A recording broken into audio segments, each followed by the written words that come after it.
Have you ever played God of War and thought to yourself, man, I really wish this had more pink in it?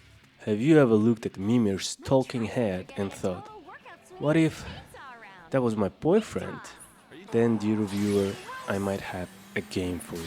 Lollipop Chainsaw, a game released in the ancient, prehistoric times of 7th generation consoles. A 2012 action-adventure game developed by Grasshopper Manufacturer, a collaboration between a game designer Suda51 and a filmmaker James Gunn. If you know anything about these two, these sick freaks were destined to cook up something special. The 2024 remaster finally brought the game to PC, and I always wanted to try it out.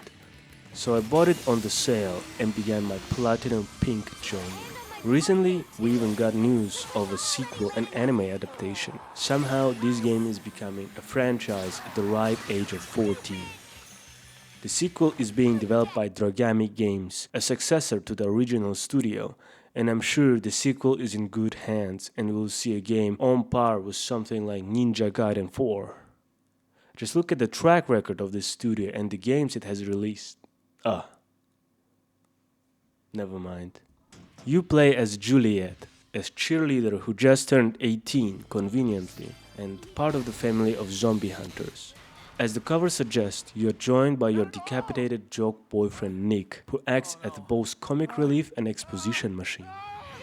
Now, this game, being released almost 14 years ago on a weaker machines, definitely is noticeable, especially in big open areas where you can see the boxes of unloaded assets. The game looks fantastic with its clear art direction in more closed and defined areas such as cathedral or school halls. I think the end stage of 1 and the stage 6 especially suffer from PS3 graphics. And while Juliet herself is very defined and detailed, there are a couple instances where she stands out of her low poly environment quite a bit. Another thing that you will notice that gives away the age of this game is the humor. This game was clearly made back before the fat bitches renaissance, and having a fat butt was an insult. Think about it, this game was released when these memes were the peak of humor at the time. I guess we haven't gone too far from that though. Shooting is one of the worst aspects of the combat in this game. While it does respectable damage to fodder zombies, it also cuts out to the sparkling kill every 3 consecutive kills, which can slow down the pacing. That's if the shots actually register with the enemy, with which the game has its own problems. Another issue is auto-locking. Sometimes it turns on when you go into shooting mode, which is unusable on PC and only exists to confuse you while you get stun-locked by a horde of zombies surrounding you. There are rail shooter sections in this game that practically serve no purpose. It is literally shooting this one singular glowing object before it hits you while the camera freezes and shows you exactly where that object is and the position the player to be looking at right after the camera unfreezes. Now, I understand that this game was made for the small and fragile hands of a Japanese PS3 gamer, but it doesn't really translate well into the PC experience, where even on the hard difficulty these sections contribute next to nothing to the game. Speaking of the difficulty, this game is not hard at all. I would even go as far and say that the hard mode is an actual normal difficulty, as there is nothing that can actually kill you on the normal mode. Especially considering that hard mode actually adds new moves and mechanics to the bosses that are not present in the normal difficulty. Even the fodder zombies are more differentiated between one another on hard difficulty. One of the funniest things to know on this is that the gamer zombies are really nimble and agile when it comes to dodging a woman's touch. So I guess Suda had a vision even back then, huh? I think the best way to tell you about this game is to share my story of 100%ing this game. Obviously, this section will contain spoilers, but the game is about 5 hours long and it doesn't have any crazy plot twist. And I'm not going through this game plot beat by plot beat, but you have been warned there will be some spoilers in this section. To get 100%, I had to play through this game about 4 times. First playthrough was on normal, where I went blind and tried getting whatever achievements I could. This was a pretty straightforward endeavor and I didn't really get a lot of them except story ones. Basically, this was me getting grasp of the controls of the game. The hardest part for me really was the basketball minigame where I would continuously get stun locked by these zombies. On my first playthrough, I didn't have many moves unlocked, so it was extra hard to get past these stages. I learned the basics of the combat, which I surprisingly thought out. Light attacks stagger and stun enemies but deal little damage. Stunned enemies can be one-shot by a heavy attack, and most enemies really can only be killed with a heavy attack, but heavy attacks do not stagger and are very slow. So you're incentivized to soften up the enemies before finishing them off with a heavy attack. That is, unless you pop your devil trigger and start one-shotting everything. The characters in this very short game are surprisingly funny, including the main cast and the bosses as well. The last boss of this game is literally obese Elvis Presley. Juliet is a spin on a Stacy's stereotype, while Nick is that guy who gets cucked in the B-movie. The main character arc is Nick going through the identity crisis of being just ahead and feeling useless, which is ironic because Nick is actually a single strongest tool in Juliet's possession. I gotta say, while the bosses are pretty fun to fight, the last boss of this game, Killabilly, is one of the worst designed fights in all gaming history. I couldn't figure out what I was supposed to do in this first stage, so bear with me. While he's holding you, you have to shoot at his eyes, which doesn't always register by the way, while he occasionally vomits zombies at you and you have to dodge by pressing either right or left. While it doesn't sound as bad, every 15 seconds you will lose control of your character for a QTE where Killabilly will try to flick you off. Now get this, it's a single button QTE, even on the hardest difficulty, where you just have to press spacebar once. This QTE serves no purpose other than to stall and annoy you. Anyway, after you endure the torture that is the first phase, you are rewarded by a pretty straightforward giant guy fight that are rather common in these type of games.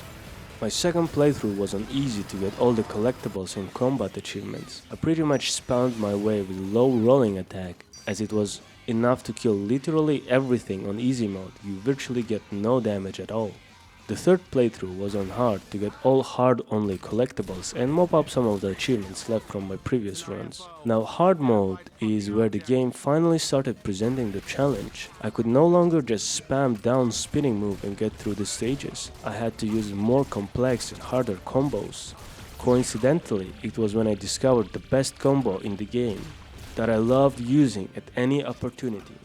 This 4 light plus 1 heavy combo would clear out the fodder enemies just as fast, if not faster than the sparkling mode, and became my absolute go-to move. If you're gonna play this game yourself, buy this combo first. I also realized that I never used Nick Roulette in my previous runs, so I had to basically spam it to get 100 Nick Kisses achievement. This absolutely trivializes some of the encounters, as you can get up to 9 tickets, which you can buy for measly 20 medals on the shop, and this thing is the strongest weapon in the game. One of the achievements requires you to pick up all zombie medals on the rooftop with chainsaw dash. This is probably one of the hardest achievements because I kept missing a single coin every single time, which made me restart from the last checkpoint and try again and again. Don't be fooled, this is a deceptively hard achievement that requires a perfect driving from you. Due to the lack of reading comprehension, I first tried walking into the coins without realizing that it actually doesn't count for the achievement, and I have to move into the next checkpoint, so I would need to come back for this achievement later. In meantime, I picked up the last golden Lollipop wrapper and completed the Lollipop Addict achievement. Bosses on hard difficulty can actually kill you, which caught me off guard when on stage 4, Josie just proceeded to delete me from the game in a couple of seconds. Don't worry though, that happened again in stage 5. Ironically, Lewis, second to last boss, becomes the hardest one in the game on hard difficulty, because you have to dodge missiles that do crazy damage, and let me tell you, he loves spamming that move. But none of it compares to the hardest enemy in this game. The fucking gondola achievement that requires you to clear the gondola game without ever shooting anything. This is by far the hardest achievement in this game because enemy AI goes rogue and becomes smart and smarter than anything in this game and kills you. And unlike literally anything in this game, even the previous minigames, a single mistake in this one is a game over screen and sets you back all the way at the beginning to go and die again and again to a fucking double bomb at the beginning of the stage. And even if you beat that part, there is a really funny part at the end where you have to dodge two horizontal spinning saws as well as bomb from every single direction. This literally took me ages to complete. I was raging, sobbing, but all the struggles made me a better, a stronger woman in the end. With all of the classmates saved, golden wrappers collected, and combat achievements completed, it was finally time to roll the credits and see the good ending. But I wasn't done with this game yet. I had 3 more achievements to get. Finally, the last playthrough, the attack mode, or also known as ranked mode, where you have to play through the entire game in one sitting. As grueling as it sounds, if you skip all the side content and cutscenes, the game can be beaten in about 2.5 hours, which wasn't too bad. At this point, my skills were so honed that I had zero trouble easily clearing through the stages, expertly dodging all the moves from the bosses and clearing them in about 2 minutes.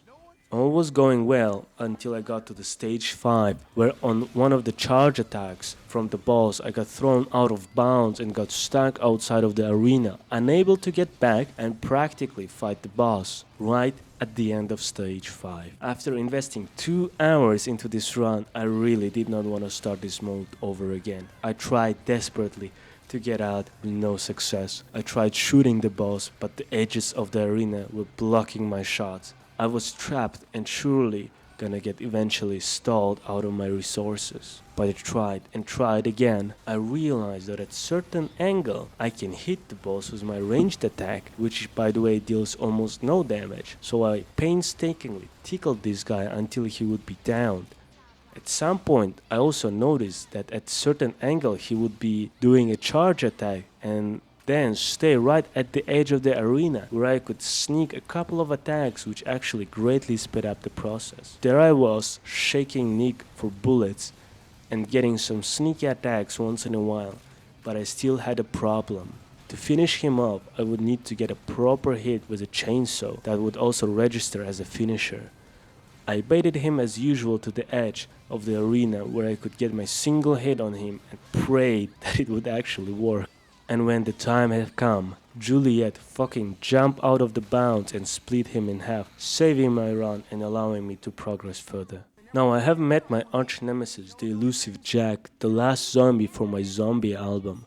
I was worried that he was unmissable, since you can only encounter him pretty late into your attack mode, but there he was, sitting and waiting right there. Apparently this guy has a moveset of his own, but at that point I wasn't having it, so I just popped sparkling mode and one-shot him right there. It was the finale.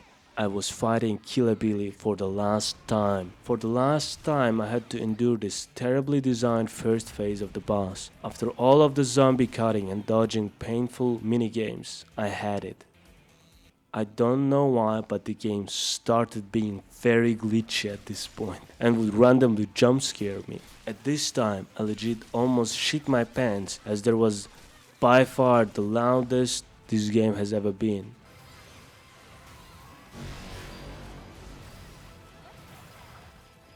Low-key, I was worried that the game would choke and die before I could finish my attack mode. Luckily, nothing happened except for the occasional audio jump scares that went smooth.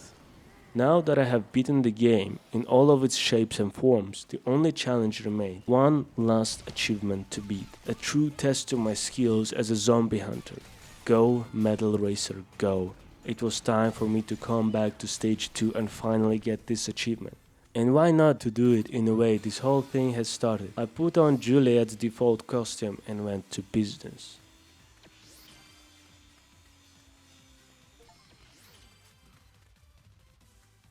And that's how I have beaten this game. Now, I actually really enjoy doing platinum on this one, and I would definitely recommend grabbing it, maybe not at the full price though. It gets 4 lollipops out of 7 from me, and I will definitely be there for inevitable sequel for this game. Until next time, strangers.